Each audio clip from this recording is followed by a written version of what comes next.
So, this is a video for update for the doctor. So, apparently, my neurologist does not have the proper medication list down.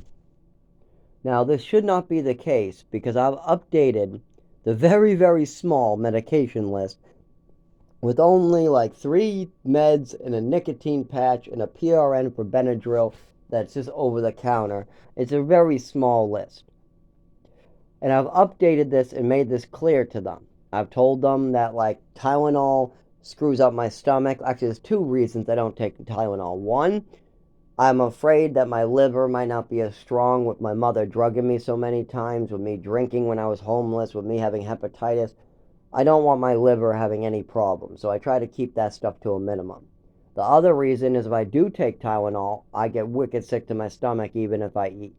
And that's due to my mother destroying my stomach as a child over and over with total druggings. Like, for instance, if you're saying, well, 1 pill shouldn't have done that to you. Well, I was on 7 pills for multiple years, but that's not even the tip of the iceberg. My mother gave me a full bottle of Epicac as a punishment, and that definitely caused damage. I mean, I felt really fucked up in the stomach for a long time after that. So we have a lot of that shit. So there's multiple reasons why I can't take Tylenol. But I've told the doctors that I only take it about once a year. It screws with my stomach. I have hepatitis, so I try not to take it often.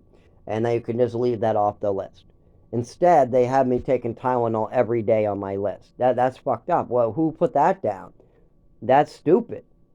That means that what the person who was on the phone with me heard me say that I take Tylenol once in a while and decided to put it down as an everyday thing. Also, my mother spent 15 years coming up with, oh, he's a liar, he's a thief, all this bullshit. So maybe they're just coming up with their own fantasies. I'm the patient saying I only take Tylenol once in a while. Well, maybe other patients come up with stories when they're taking stuff all the time. So they decided just to put it down as an everyday thing. I have no clue why the doctors would do something like that. But what I can tell you is it's wrong. I almost never ever take Tylenol. I'm afraid of the stuff, and when I finally do take it, like once a year when it's necessary, it fucks up my stomach so bad that I have to wait until I forget that the Tylenol fucks up my stomach before I try it again. Because it will help with the shakes, the pain in the back. It will help with the soreness, the swelling, things like that. But it also causes severe vomiting and stomach pain. So it's not a good trade-off. But the doctors seem not to know any of this after years and years, after years and years of me telling them this very clearly. I mean, they don't even have the correct medications I'm on that I've picked up at the pharmacy. And after years and years of me repeating this. So the plan is that on Monday, I am going to call my neurologist, I'm going to call my primary care, I'm going to call my GI, and I'm going to give them an update of the medications I'm on because apparently they don't have it. And they're going to give me a lot of trouble. They are. I'm going to call them and say, hey, I need to give an update of my medication list. I'll first dial the number of my primary care. It'll ring to the secretary. Well, first it'll get to a robot, which we'll have to go in circles with. Eventually, I'll be able to get the option to get to the office. Then a lady in the office will answer the phone. I'll tell her I need to update my med list and that there's some information I need to pass on with the doctor. I'll give them my med list that are the medications I'm on, and she'll say, well, how about this one? How about this one? We got a bunch of stuff in here. Well, those are old. Those need to be crossed out. Well, we need to check with the doctor before crossing those out. Well, I think that's a great idea, and I think that I should be able to pass on some information with the doctor. Then she'll tell me that I can't pass on information to the doctor. Then I won't hear anything back for a week. So after 7 days, I'll call them back, or I probably will call back more than that during the week. And I'll ask them if they have my new medication list, the one that I've been on for the last year. The very simple list. And it's only like Triliptal for epilepsy, something for heart palpitations, um, Benadryl, and naloxone with buprenorphine for addiction. And well, the buprenorphine also helps with pain, but because of the naloxone, it doesn't really work. It's an opiate blocker. It makes it so you can't ever use opiates, even if you got in a car accident, they wouldn't work on me.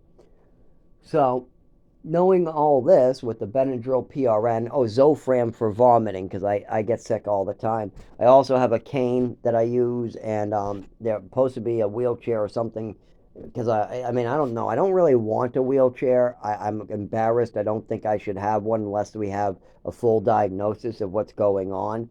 But it's very clear that I need one. So I don't want one, but I need one. Well, I probably won't get one then because my needs have never been met. When I was falling at age whatever, I never got any medical care. When I was in an overdose and needed an ambulance, I didn't get an ambulance. When I needed an education, I wasn't allowed to get an education. When I needed help, I never got help. When I was being poisoned or beaten by my mother, nobody ever stepped in. So the things I need, like food, I was given rotten food in New Mexico and I had to be bedridden for a week because I got severe food poisoning.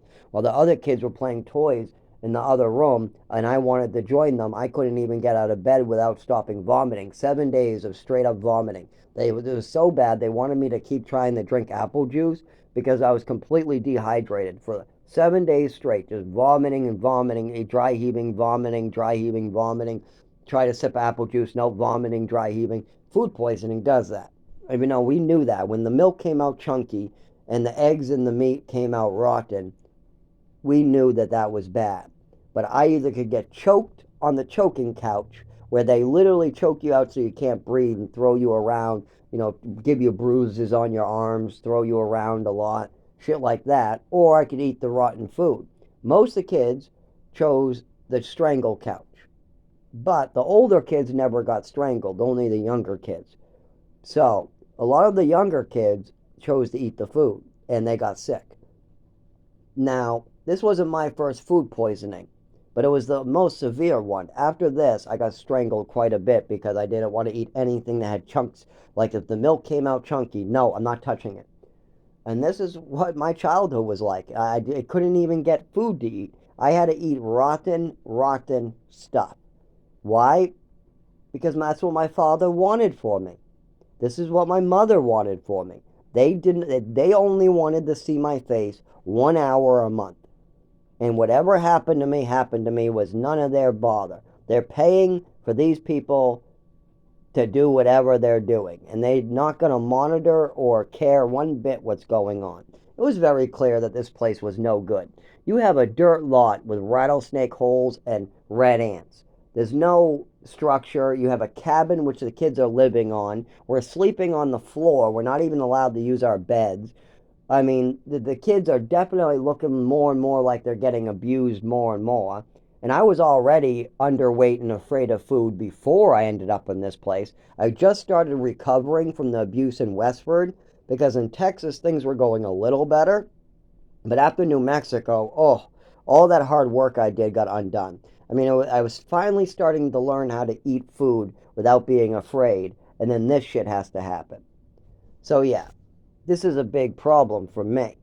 That now I'm 31 years old and I have no options at my disposal. I have no good cards in front of me to play. I can't use a shelter because if I try to use a shelter, thanks to my father and mother not documenting my physical ailments, my physical disability, and them just wanting to collect money as soon as possible, thanks to that, I can't collect Social Security. I can't work a job. If I try to go to a shelter, as soon as I can't move my body in the morning or as soon as I have a seizure in the shower and I can't tell them why, they throw my ass out to the street until I have medical documentation. Well, I've been spending 25 years trying to get this disability figured out. It's not going to happen just because a shelter wants this right away. I want it now and right away now.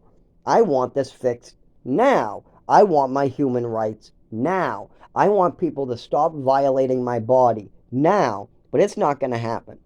People are going to continue injecting me against my will because I'm unconscious at the scene.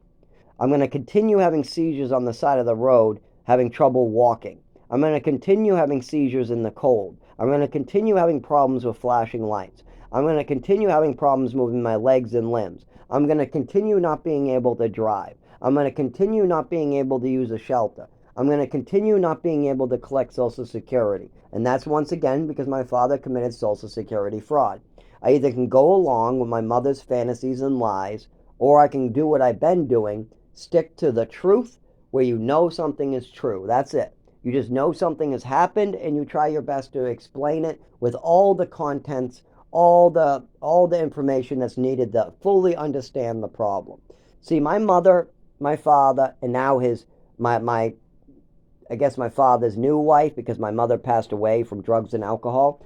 With all that going on, they just want to bail themselves out. So they use one-liners and they try to throw away all the information that's needed to understand the problem. And they try to fool you, like by using one-liners or using information that, oh, she only did that one time. Or, oh, well, he doesn't know what he's talking about. He makes up stories. Or he's just a liar. So then you just go, oh, I'll believe the one sentence and throw away all the confusing information that allows me to understand the problem. Because it's easier to understand for people, he's a liar. That's simple. He's a liar. Now I can go home. But he was made crippled.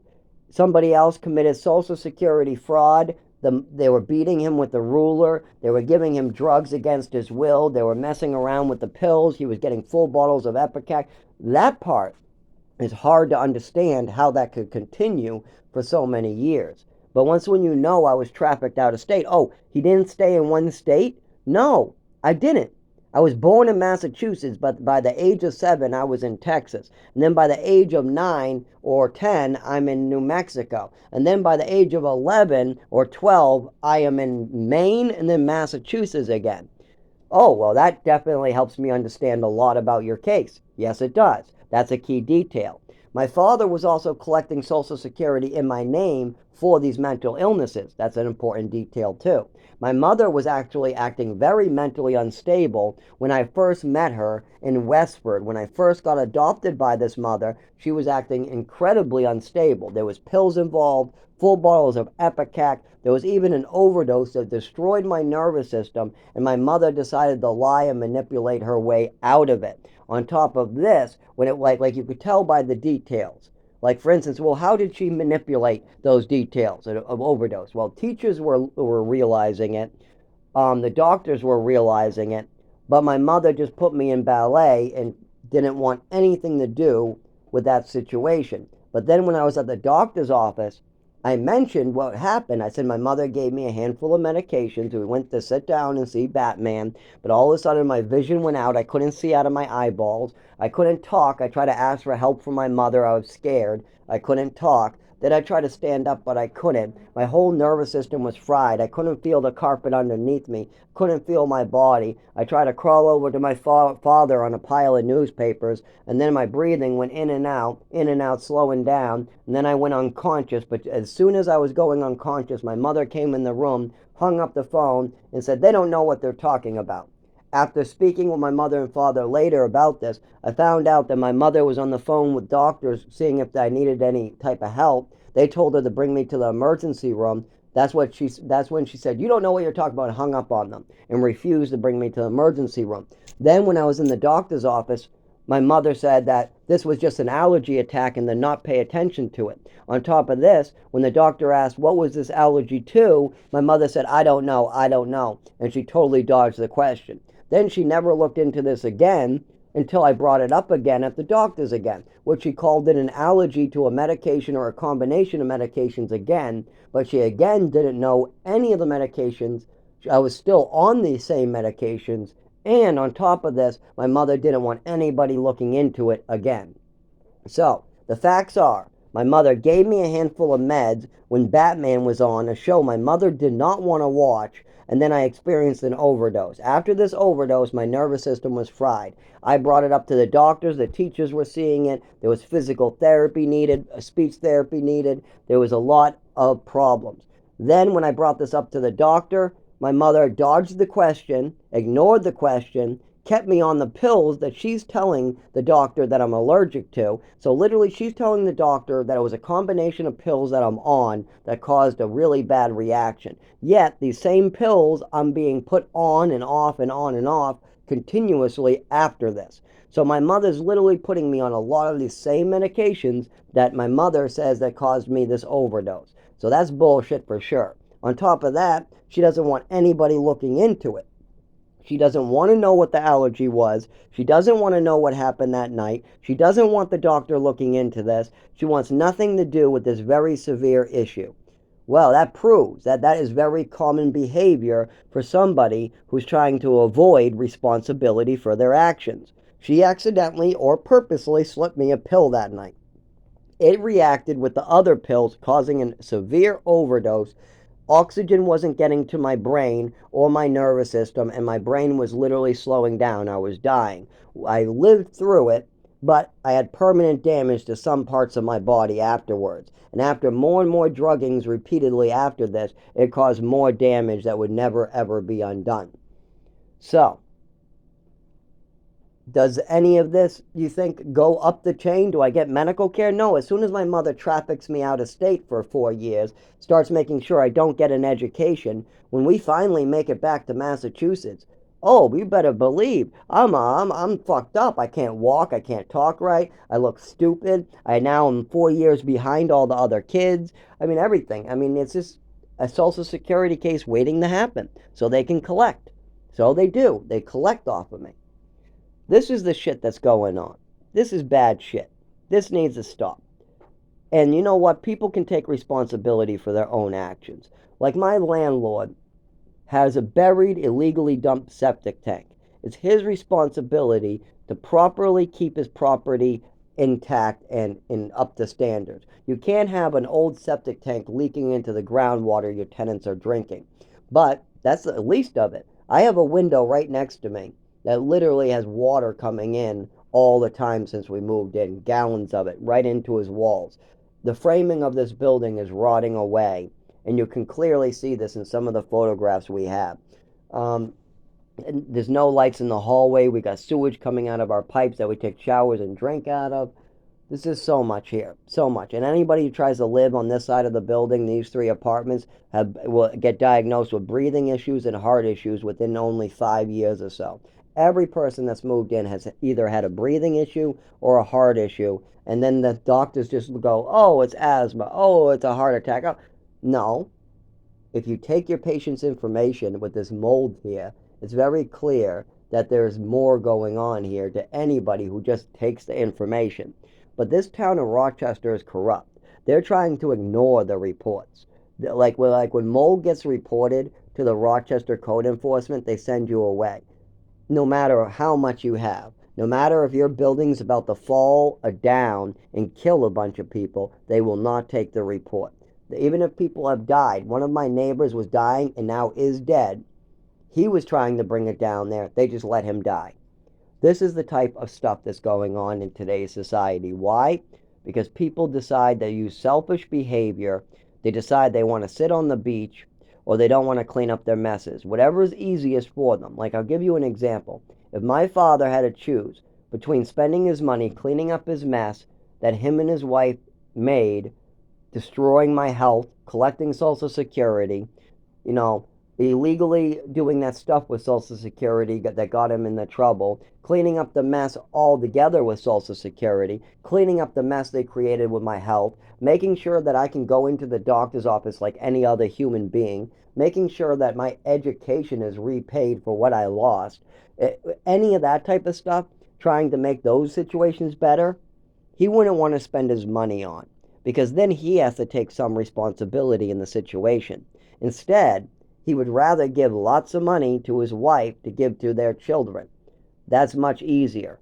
He'll give money to his new wife, and that money will go to his wife's new daughter and paying for their new house, even though she just got out of prison for having 100 and something thousands of dollars of Oxycontin in her car. She literally almost lost her child. She went to prison. Yet the guy who's dying, who spends his life following Jesus and trying to help other people, no, he deserves to die in the woods. This is their logic. This is their logic. Whatever makes their lives easier is the right thing to do. This is the logic that my father and his new wife have.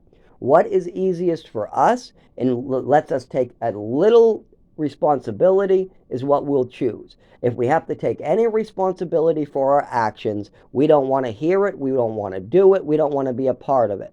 But if we can throw money at something and we don't have to be any responsible for anything, then we'll do that. So they'll let me die in the woods because they have responsibility in this. But their daughter, who literally committed a crime, did prison time, and has almost lost her daughter, oh, that situation, they'll help with. Why? Because they're not responsible for the drug situation. But if they were responsible, like let's say my father gave the Percocet to the daughter or something, then they wouldn't help. Then they would want nothing to do with it because they're partly responsible. This is the problem I'm having. I need help with my father, but I only need him to clean up his mess and take responsibility for his actions. But see, that's a lot to ask from him. Oh, doing the right thing? That's too hard for them. Doing the right thing by God is too hard for them. Cleaning up your own messes. I mean, this is why I have a good lesson for all people out there. Stop saying, don't cry over spilled milk. I got a new one for you. Don't cry over spilled milk. Go get the mop.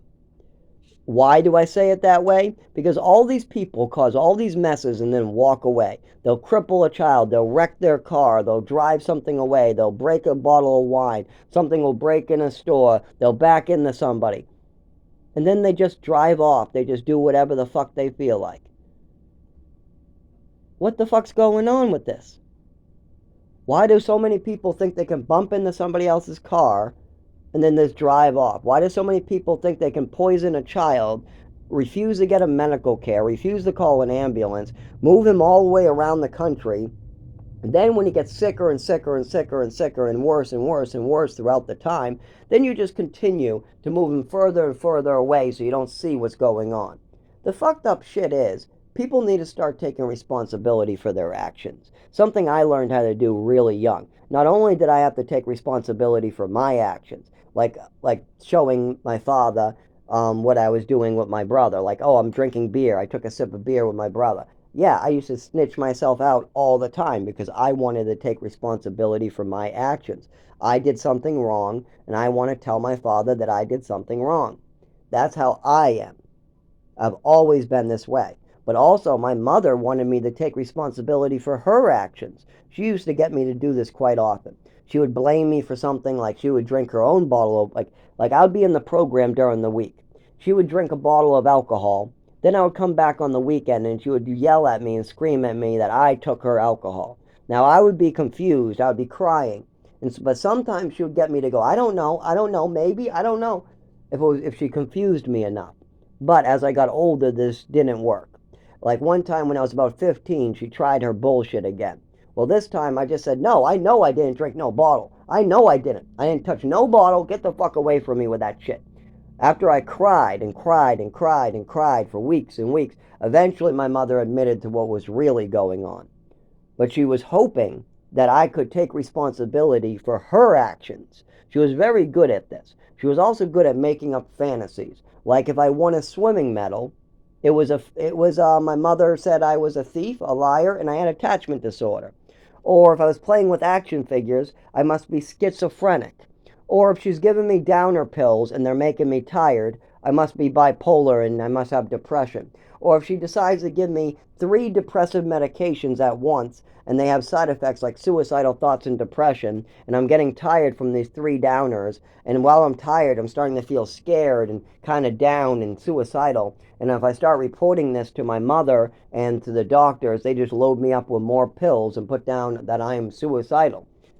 This shit is crazy. Just read the goddamn side effect list. But no, my mother never read that list. My father never read the list. They don't even know what meds I'm taking. I'm not even kidding.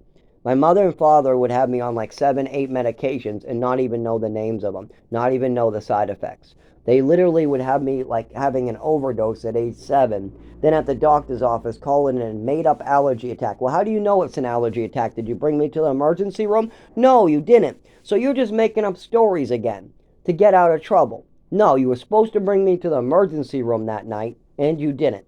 That's it. All this other bullshit you don't know because you didn't bring me. But yet, they think it's okay. They think it's okay for me to suffer for the rest of my life, not be able to drive, not be able to collect my Social Security, not have my human rights. They literally were violating my human rights before I was 10 years old. They were making sure I didn't get food, clothing. They were making sure I couldn't get healthy. They were making sure I couldn't get this fixed. My physical health was going downhill, and my mother was making up mental illnesses. So even if I did get help with my anxiety or my PTSD, because my mother is making up all this bullshit, there's no way that these doctors could help me. The psychiatrist can't help me. My mother's making up too many stories for that. So yeah, they rather do anything that has nothing to do with taking responsibility. And this has to do with a lot of these older folks. They will help out as long as they don't have to take any responsibility. Like, I'll give you another one. I've seen a lot of these old people drive unsafely at night.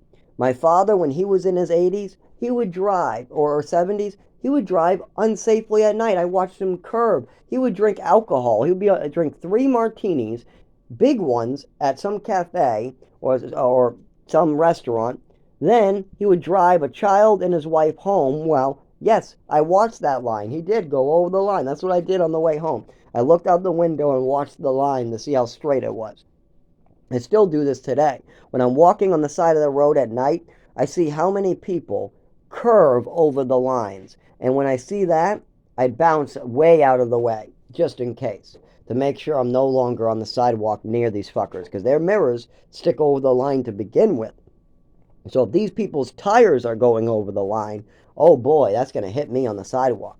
Well, this is also very common with my father. He's elderly. He needs to be wearing glasses at night. He's drinking right before driving at night, and yet he thinks that this is okay. He thinks that this is okay. My roommate needs glasses. He needs a hearing aid. He also was driving without a license. What do you think happened to him? He almost ran me into a rock. But this isn't all their fault.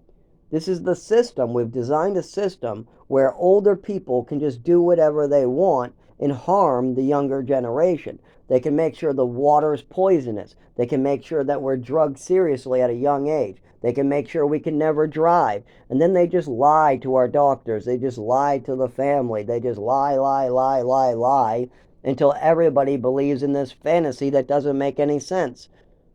This is terrible. Terrible to do to somebody like me.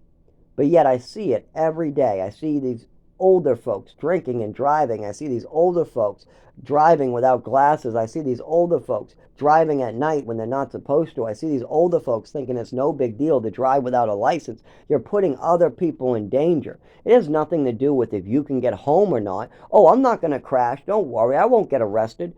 I'm not worried about that. I'm worried about the pedestrian who's crossing the road. I don't give a fuck if the guy who's making a bad decision drives off the road. I care about the guy who just came home from visiting his mother, buying her groceries, from walking 20 miles to bring them to her. Now he's walking to work to be a nurse, and you just hit his ass. I'm worried about that guy, the guy who's trying to make a difference. I'm worried about the priest who doesn't drive. He's walking down the road and gets hit by this 90-year-old guy who thinks he's all some Catholic holy man.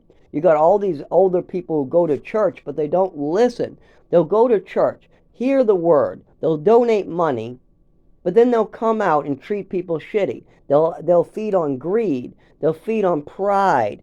They'll feed on all these sins. Like for instance, did you know overworking is a form of laziness? Yes, sloth. The great sin sloth isn't just being on a couch lazy.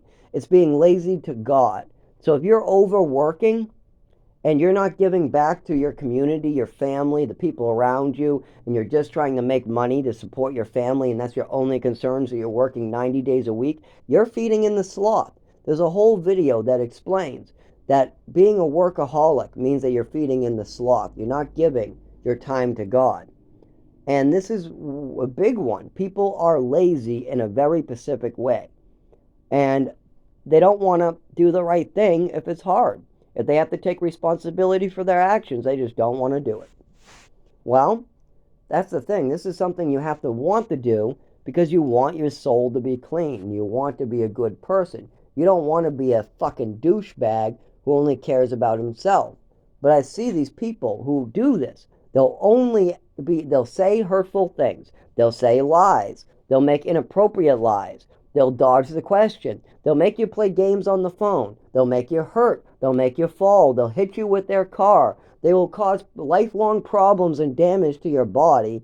But then they'll act like there's some saint who does all these great things. They'll totally pretend like there's nothing that they've ever done wrong. And then when you ask them, hey, I really need to go get my Social Security, but I can't because you did all this Social Security stuff before I got there. So I need you to fix your problem so I can go and fix my problem. But he'll say, no, no, no, I don't care if you get it or not.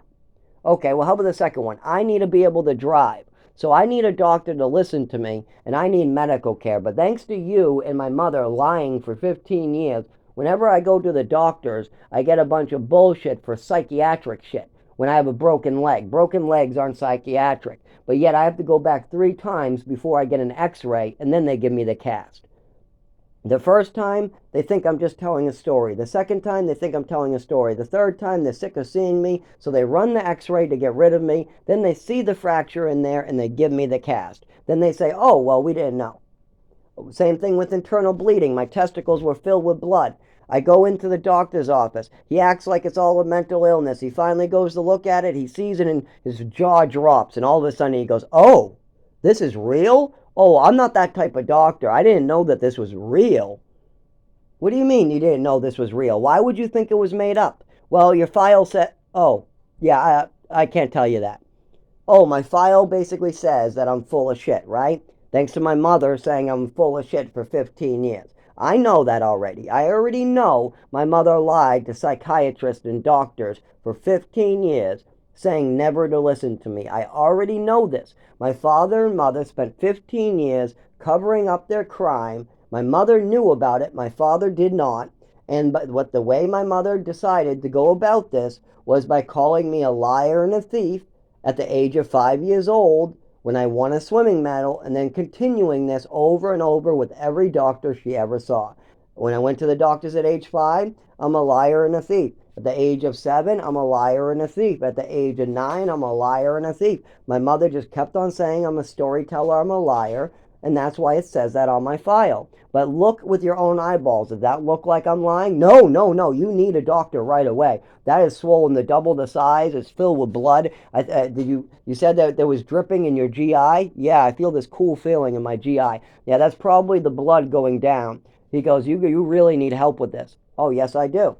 But see, no matter how many times I go to the doctor, I'm going to get this bullshit thanks to my mother. And my father is just loving it.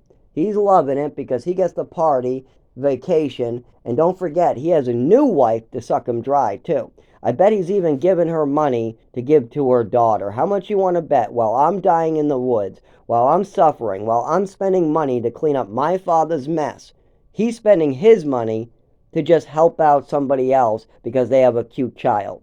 Well, they could have lost their child if it wasn't for my father. If it wasn't for me and my father, if it wasn't for those two combos, if it was just my aunt, she probably would have lost the kid. I don't think my aunt by herself, who is my mother's best friend. After she died, my father married my mother's best friend, who I called Auntie or whatever. If this auntie was by herself and never married my father, I doubt that her daughter would have been able to keep her child. Not while 2 years in prison or while sitting in prison, not without the financial support, not without the whole family support, not without all the different housing opportunities, not with all the different cars and transportation and with the bills being covered. No, probably without the profits of the house I helped pay for either. Don't forget, my father paid for his house in Chelmsford with my money. And what do I mean by that? I mean the state of Massachusetts has already told me that he stole a year's worth of money from me, illegally appropriated his money, and got me thrown out of my housing by doing this. Where did this money go, this $980? Went to my father's house, just like when I was only 15 and I needed clothing. Where did my clothing money? Well, all the other kids spent $200 every month going to that mart. What did my father do with my $200? Now, he got $980 a month for clothing, food, and housing. Now, I got fed from the program. I got clothed by my cigarettes I was finding on the road, and once a year I'd get a couple jeans or something, but nowhere near what I was supposed to be getting out of $980. No way. No way. Especially with me being locked in the room. I'm being punished, being left in my room at this program for 3 hours. Why? Because my father doesn't want to give the program the money for me to go out with the rest of the kids. All the rest of the kids, they got their check every month. The staff would put them in the van. They go out to the mall. They pick out their clothing. They go get some dinner on the way home and they come back all happy. I don't get to go on that trip. I get to sit in my room every month for 3 hours. Every single month. I used to dread this day coming. While every other kid said, yes, yes, yes, clothing day's here, clothing day's here. I go, oh, fuck, clothing day's here. I get to be sit in my room, right? Yeah, I get to sit in my room again. I know, 3 hours sitting in my room, nothing to do. Can you please at least let me watch the TV downstairs? No, Zach, those are the rules. While we don't have extra staff members, you have to stay in your room. We only have one staff member, so you have to stay in your room. So every fucking month, I was punished because my father's greed. He wanted to pocket my money. He wanted to use it for his house. He wanted to pay his bills with it. So I got to sit in a program, rotting in a room while every other kid crying too. I mean, all the kids made fun of me for this. Well, you better believe it. We got clothing, you don't. Why don't you get a clothing check? You're that poor. We're orphans and we get clothing checks. What do you get? Nothing. What we don't understand is you got an iPod and then they just steal it. So the other kids got a stolen iPod and I get really nothing. If my father bought me an iPod, the other kids stole it. There was nothing I could do about it either. I mean, these rooms are not locked. You can't monitor it, and there's places you can't bring it, and the staff won't hold on to it or keep track of it. They don't want to. And you're not even allowed to keep toys in your room, what's even stupider. So you have one locked room where the staff do not go in. Your toys can go in there, and then like once a month you can pick a couple out. Then on top of this, the toys you are allowed to keep in your room, you're not allowed to have at the same time you're doing room time. And on top of this, all your cleaning supplies, your soap, your shampoo is locked in a cabinet. So your toys are open game while they're in there because you can't be in the room at the same time. When it's toy room time, then you can gather your toys, go in the room and play action figures. But there's certain times and places and there's rules that have to be followed in these programs. One of which is when all the kids got to go clothing shopping, I had to be in my room. And as far as my toys go, I could keep the basic action figures. Those are the only things I could ask the staff to go get the action figures. But don't forget, I'm needing clothing. I'm wearing the extra, extra, extra large, bright. I mean, the clothing I have is shrank. It's too old. My father wasn't keeping up as I was growing. Absolutely not. He thought that the clothes from 3 years ago were fine. No, they were thrown away. They were given away. They were too small. I don't need pants that go up to like halfway up my knees. I don't need shorts that are short shorts now. No, I don't need to be made fun of and called gay because all my shorts look like short shorts now. And that's what ended up happening. All my shorts became short shorts and I didn't have enough of them. Why? Because I was in a program. And my father didn't want to spend time every month going to pick out what I needed. While other kids that got shoes and clothing, I got hand-me-downs. And why? My father would say, oh, I didn't ask enough. Like when it came to driving. Now, I had something wrong with me, so I shouldn't have been driving, but I did want my father to show me that skill. I didn't want to actually drive until I knew what was wrong with me, but I figured one day I would get better, and I wanted to know this.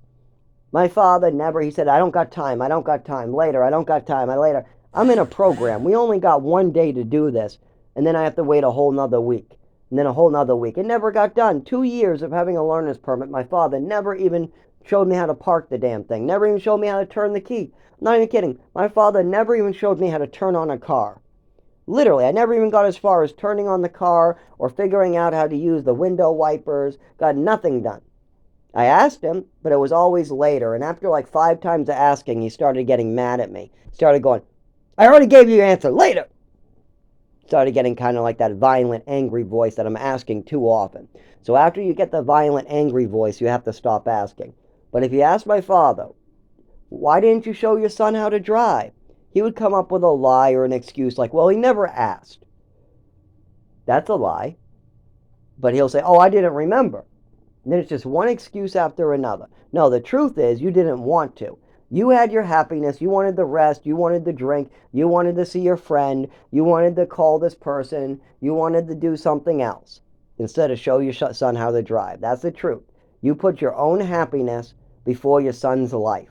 And now your son is going to have to die in the woods because of your choices. Your wife had to die because you didn't get her help with her alcoholism or the pills she was popping in the closet. Your son's now going to die for the same exact reason. You did not let him get medical care. You did not let him get Social Security. There's no way he could possibly work. He cannot use a shelter, and there's no possible way for him to get medical care for the illness and the injuries that he received under your care. He also got no education for about 4 years. There's 4 years of missing gaps in his education. Put all that together, that equals death. That equals death in today's society. I mean, I can't even light a fire to stay warm. I mean, maybe if this was like 100 years ago, I could live in the woods, make a fire in a cave and be one of those hermits living off the land, eating berries and going nuts. But at least I would be alive. But today I can't do that. If I light a fire near a cave, I get arrested for arson. It's just not allowed. I cannot do anything to stay warm or alive. If I try to stay alive, I get arrested. If I try to lay on a bench, I get arrested. I try to do anything but walk in circles, I get arrested. That is today's society. And the things that are put out there to stop people from dying, like shelters or Social Security or housing or some of these programs, aren't accessible to somebody who is as disabled as me, who's coming forward with his disabilities. Before, they just said, oh, he's stubborn, throw his ass out. Well, that's not what it is. I'm not stubborn. I don't want to not walk.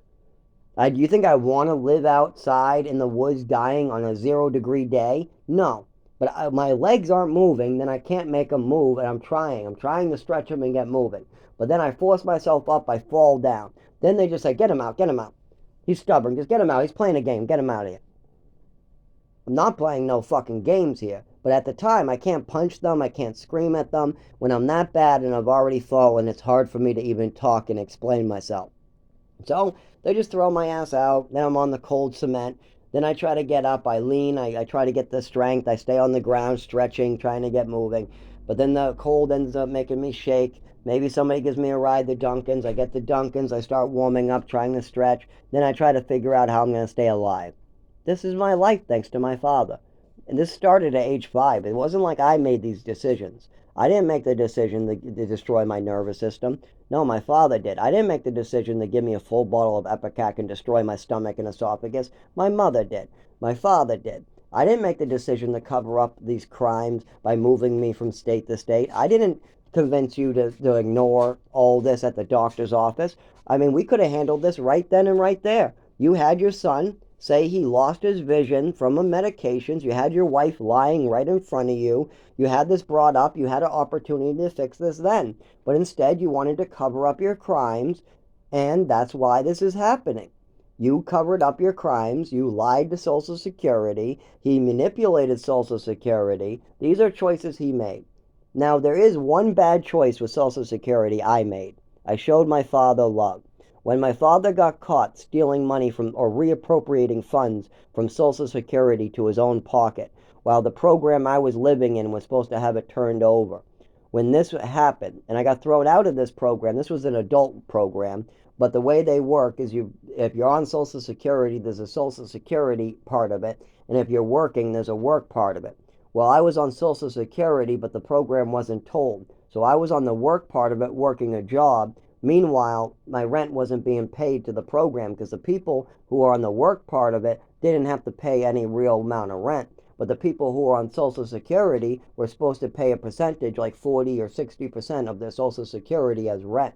So my father was supposed to be handing that over to me so they could teach me how to balance a checkbook, teach me how to reapply for Social Security, teach me how to get an attorney for Social Security, teach me how to find my first housing that works with Social Security. But see, my father and me, I didn't know. My father was lying to me. He was lying to the program. He was lying to DMH because DMH didn't even know. So he was lying to everybody. Well, this is why I am now got to die in the woods. I didn't make any choices to put me in this situation. No, absolutely not. I was put in this situation at age 5, 6, 7, 8. I've been in this situation for a long time, 25 years. Now, I've tried every card I can to get out of this situation my father and mother put me in. I've tried treating myself. I've tried going to the doctors. I've tried talking to Social Security. I've tried every which possible way without causing any harm to another human being. Like, one choice I could make is to drive, but then I would be causing harm to another human being. So I can't drive and kill somebody only because I want my life to be easier. I understand that some old people think that's okay. Oh, we'll dump all these chemicals in the river because it makes us save money and makes our lives easier. Then we can buy a bigger house, a better car. But then a bunch of children die and get a cancer and a bunch of diseases because you poured a bunch of chemicals in the river. Okay, so you wanted your life to be easy, and now people downstream have to have their lives be harder. Well, this is the problem. My father and mother tried to make their lives easier by making my life harder. And they sure did. No education, no Social Security, injured before I was even 12 years old, not being able to get medical care for the physical injuries I'm receiving, bloody shins, mother acting unstable. I mean, my mother even tried to turn when I jumped into a pool and cut the back of my foot on the fence. My mother tried to turn that into self-harming. When I won a swimming medal and tried to show it to her, she called me a thief, a liar, all these different things. Goddamn, when I fell out of a tree and cut my arm on a stick, I was self-harming. When I was bumping into stuff, I must be self-harming. When I was falling down from fireworks, I must be bipolar. This is fucked up shit. She just had a mental illness for every real physical ailment I ever had. I mean, even when there was the overdose, she slipped me the wrong pill. That's it. I needed to go to the emergency room. She refused to bring me to the emergency room. She refused to listen to the lady on the phone. She refused to take any responsibility. And afterwards, when there was a problem with my body due to this overdose, she tried to hide it from the doctors, hide it from the teachers, hide it as best, but they were seeing it. They kept on calling home going, I think we need physical therapy. I think we need speech therapy. No, we'll just put him in ballet, my mother said. Then she traffics me halfway around the country. Well, because they were catching on. That sure put a stop to it. Now I have to suffer. This is why I'm shaking and having so much trouble this morning. Now, yes, my kidneys might be from the water here. Those are new developments. But these seizures, my neurological disorder has been going on for 25 years. I've never had a day of peace. I've never had a good hand. You know how they say we all got to play the cards we get? Well, any good card I ever got, like the Social Security card, my father and mother would swoop in and take it before I could. Like, for instance, my inheritance, my father swooped in and took. My Social Security, my mother and father screwed it up and took it to make sure I never could. They didn't do it on purpose to make sure I never could do it. All they cared about is that their lives got easier, and they didn't care what consequences there was to their actions. If you lie to Social Security, if you manipulate Social Security, if you try to cripple your son, there are serious consequences to those actions. And now I'm having to face those consequences while they run from it. Oh, great. My father's a little child who runs from his responsibilities. He's been doing it when his mother was drinking with liver failure. He was doing it when my mother was perking my Vicodin. He was doing it when I was 7 years old with an overdose and needed an ambulance. He was doing it when he lost his USB and was slapping both of my cheeks, and I acted like Jesus, turning the other cheek to him. It's children. I'm so tired of having my father act like a child and then talk down to me. It's fucked up. You cripple me, you poison me, you neglect me, you don't even give me an education, you let me get food poisoning, you let me get choked and beat by other people, you let your own wife beat me with a fucking ruler, and then you have the fucking balls to tell me it's my fault that your wife beat me and drugged me and crippled me and did all these horrible fucking things to me. Go fuck yourself with that shit. It's time to take responsibility and be a man. And man doesn't slap around. We're not talking about a man who fights. That's not a real man. A man who gets angry and fights and yells, that's somebody who's a coward. I'm talking about a man who can walk into a police station and take responsibility for his actions. Like if you accidentally committed manslaughter, a real man would walk into the police station and say, I didn't see the kid on his bike jump in front of my car, but I just hit him. I need you coming to the scene right away. Yeah, I don't know what's going on. That's a real man. A man who accidentally hits somebody with their car, but calls the police right away. A real man is somebody who backs into another car, dents it, but leaves their insurance information for the new guy to find, or the guy in the other car to find. A real man is somebody who brings their kid to the emergency room during an overdose that their wife had. A real man doesn't allow his wife to drink while her liver is failing. A real man reads the list of medication side effects that they're giving to their child. A real man wants their child to be a better person than they are. A real man wants their child to get a proper education because education is important, not sit in a fucking mountain in New Mexico wandering through the woods. These are things that a real man does. A real man has a discussion about their past and how to move forward to fix their mistakes or try to make their mistakes less harmful to others. These are things that a real man that can really face their own responsibilities does. But me, I don't get to be a real man. I don't even get to have children. My sperm count was affected. My balls were affected by my mother's and father's choices. I only produce a drop of sperm. My legs were affected. I'll never walk properly. I can't even drive. Let's say I want to go to church. One thing that a real man does is he holds himself accountable for his own religion or his own beliefs. Well, I wanted to go to church for Easter. I called. My friend was supposed to bring me. He canceled. I called everybody else on the phone. No ride. I'm too injured to walk 20 miles. So I had to do church over the TV. I had to move the mass to the TV. But that's not what I wanted. I wanted to go in person. But I don't get to. Why? Because my father made sure I'll never drive. I mean, don't forget, I can pass the test. I can get my license. But that's not the problem. The problem isn't having a license. It's putting other people in danger. Keeping my legs and arms straight enough. Keeping them not bouncing around. Not having a seizure behind the wheel, because without this documented on my medical files, with this only being a total mismatch of reports, we're going to get nowhere with this shit. And somebody's going to get hurt, and nobody's going to understand why but me. I'm going to know why I had a seizure. I'm going to know why my arm shook. I'm going to know why when I tried to hit the gas, my left foot hit the brake, and then I fucking had a car bash